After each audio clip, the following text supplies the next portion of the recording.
Meus caros seminaristas, meus queridos jovens,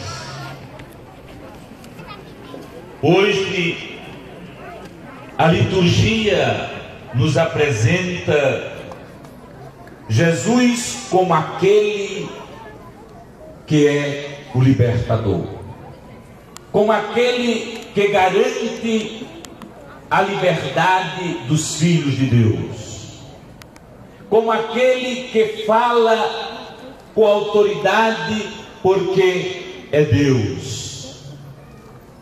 Nós acabamos de ouvir a catequese de Marcos, que vem nos mostrar que o único caminho que nós encontraremos a verdadeira liberdade é em Jesus Cristo.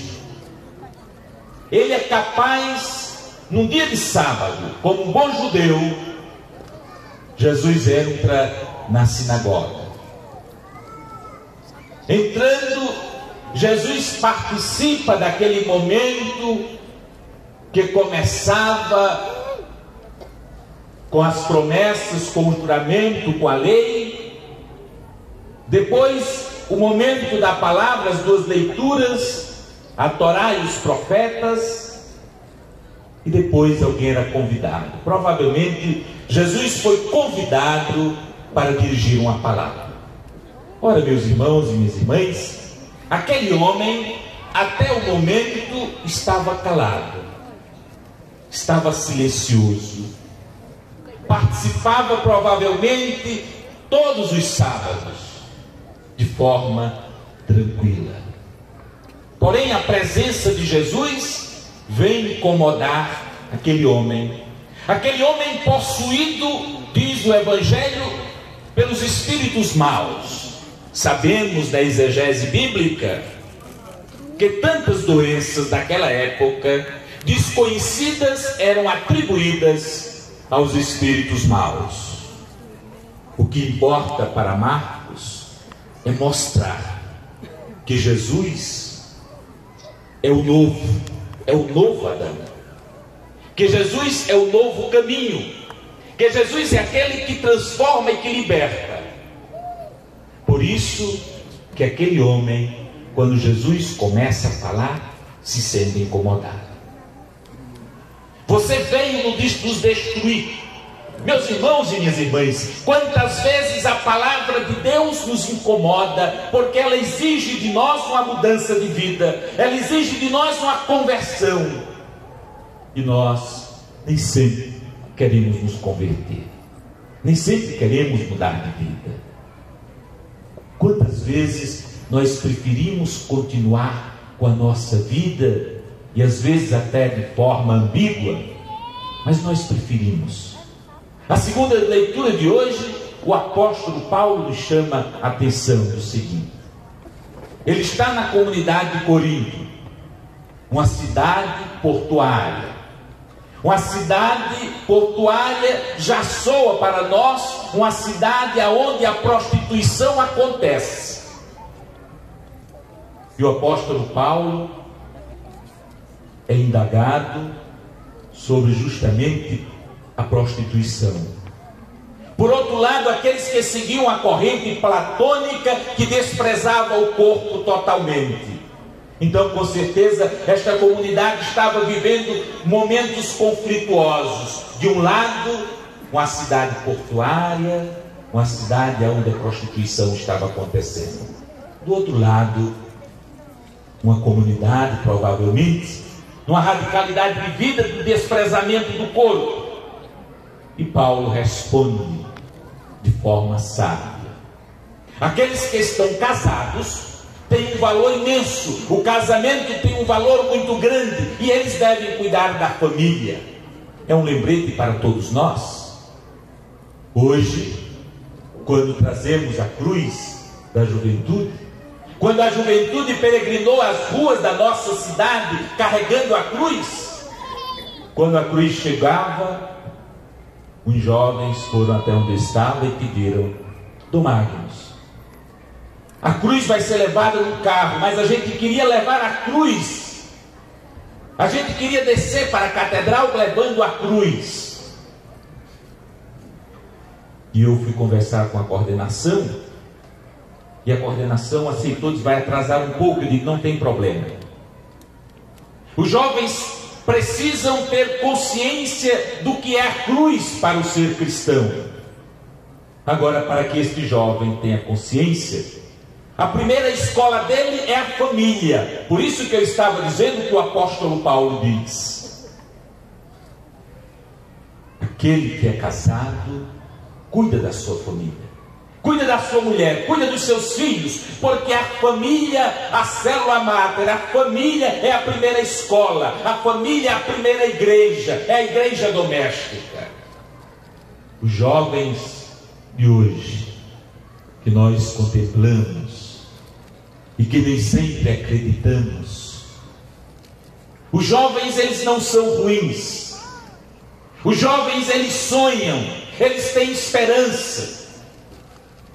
São os adultos que fabricam a destruição da juventude. São os adultos que estão fabricando e se beneficiando com tudo aquilo que vem trazer muitas vezes a destruição da juventude. Por isso, o valor da família. Por isso, o valor da sua casa, do seu pai e da sua mãe. E quando tantas vezes o jovem vai encontrar uma família esfacelada, sem nenhum referencial de vida, sem nenhuma acolhida. O jovem vai encontrar na sua casa e não vai em busca na sua casa e não encontra apoio.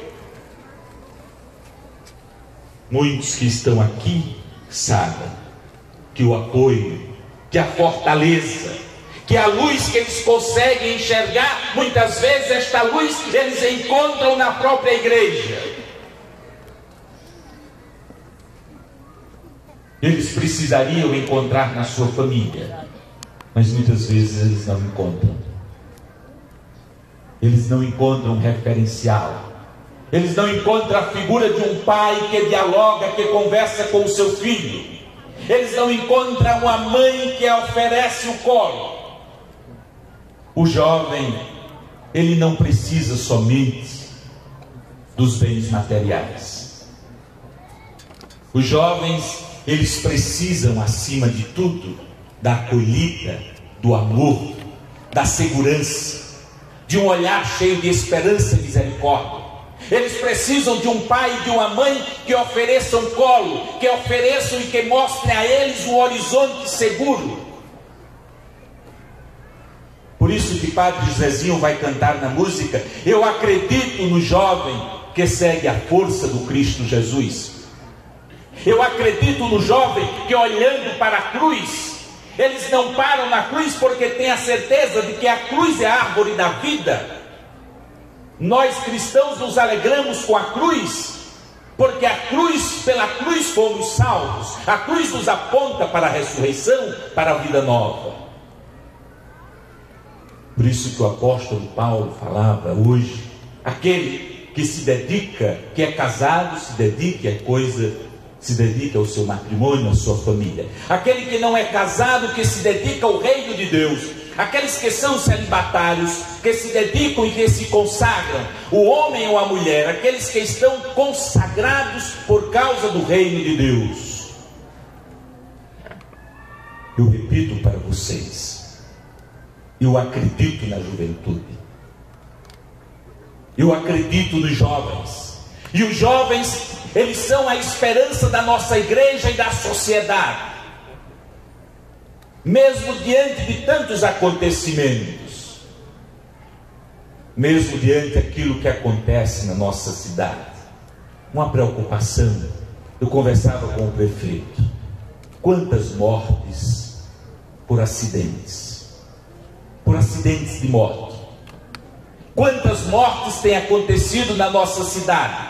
E hoje eu estou aqui celebrando o 7º dia, uma família sofrida celebra o 7º dia,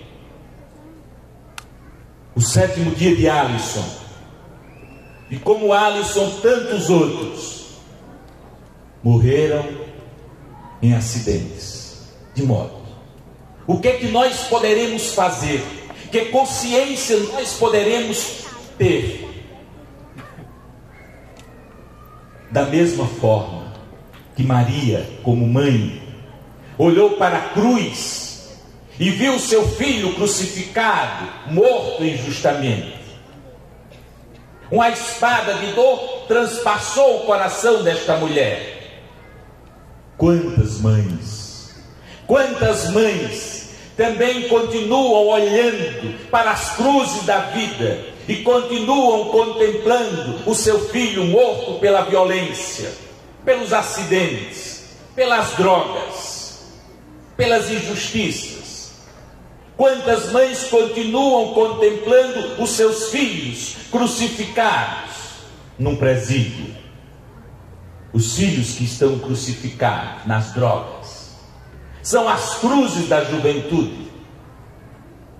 Mas esta mãe, este pai, esta família não pode perder jamais a esperança. Deve depositar aos pés da cruz, a cruz como a árvore da vida. Devem depositar aos pés da cruz o seu sofrimento. Devem depositar aos pés desta mulher, da Virgem Maria, a mãe do Salvador, aquela que disse sim, aquela que conheceu o sofrimento, mas jamais perdeu a esperança. E mesmo depois da morte do seu filho, ela estava reunida com os apóstolos lá na igreja primitiva. Meus irmãos e minhas irmãs, qual é o sentido da nossa celebração neste grande dia? Esta cruz que desde 1984 o Papa João Paulo II entregou à juventude. Ela já peregrinou por tantas cidades, ela já passou em tantos encontros com a juventude. Esta cruz chega à nossa cidade. Chega à nossa cidade para nos dizer que mesmo diante dos sofrimentos, nós não poderemos desistir. Mesmo diante das dores, mesmo diante das injustiças, nós precisamos ter a consciência que Jesus Cristo, aquele que foi morto na cruz e ressuscitou, aquele que derramou seu sangue, foi aquele do Evangelho de hoje que nós acabamos de ouvir. Foi aquele que expulsou do coração daquele homem os maus espíritos.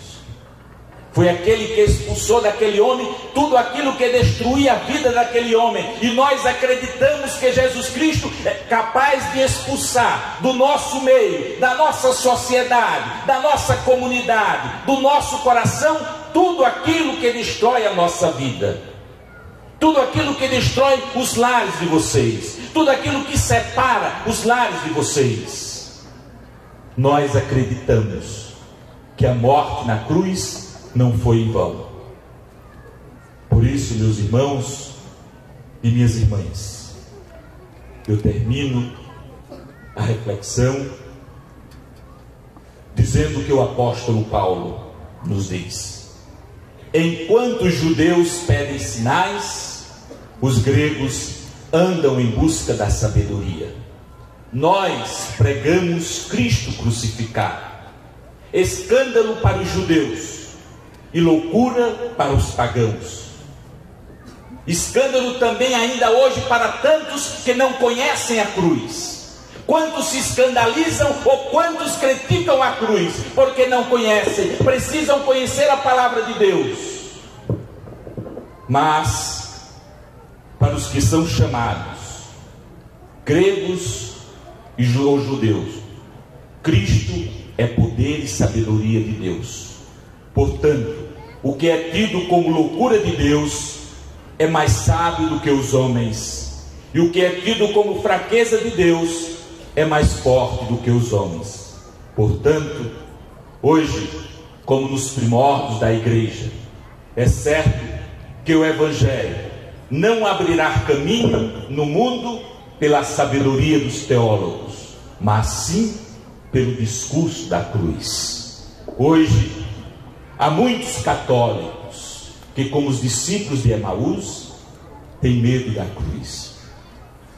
Muitos católicos que têm medo e que abandonam a sua vida, a sua família, a sua fé, por conta das cruzes da existência humana. Mas o que eu devo dizer a vocês, não era preciso, diz Jesus aos discípulos de Emaús, não era preciso que o Cristo sofresse tudo isso e entrasse na sua glória. Portanto, meus irmãos e minhas irmãs, nos diz São Marcos, aquele que não tomar a sua cruz e seguir Jesus Cristo, não é digno dele. Diz Jesus, aquele que não toma a sua cruz e me segue, não é digno de mim. Portanto, meus irmãos e minhas irmãs, que a passagem da cruz com o ícone de Nossa Senhora, que em 2003 foi entregue por João Paulo II aos jovens, e muito certo, a cruz e a mãe daquele que estava na cruz, a mãe das dores, a mãe daquele que venceu a cruz, aquela que disse sim. Que vocês jovens não tenham medo de dizer sim a Jesus Cristo. Que vocês jovens, com a mesma coragem com que abraçaram a cruz nesta noite, abracem a cruz da vida, abracem as cruzes da vida, sigam em frente, na confiança de que aquele que ressuscitou da cruz, aquele que venceu a morte, aquele que curou e expulsou do coração deste homem do Evangelho de hoje os maus espíritos, expulse do vosso meio tudo aquilo que destrói as vossas vidas, tudo aquilo que separa, tudo aquilo que tira a esperança de vocês.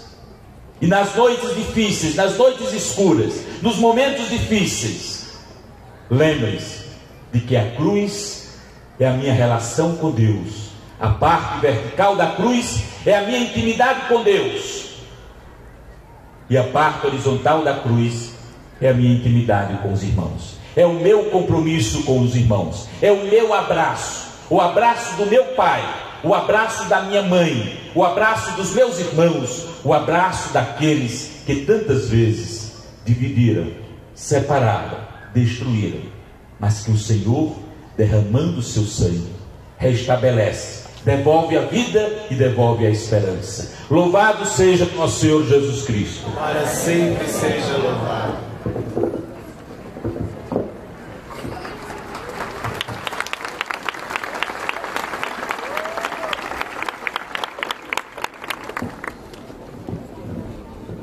Façamos a nossa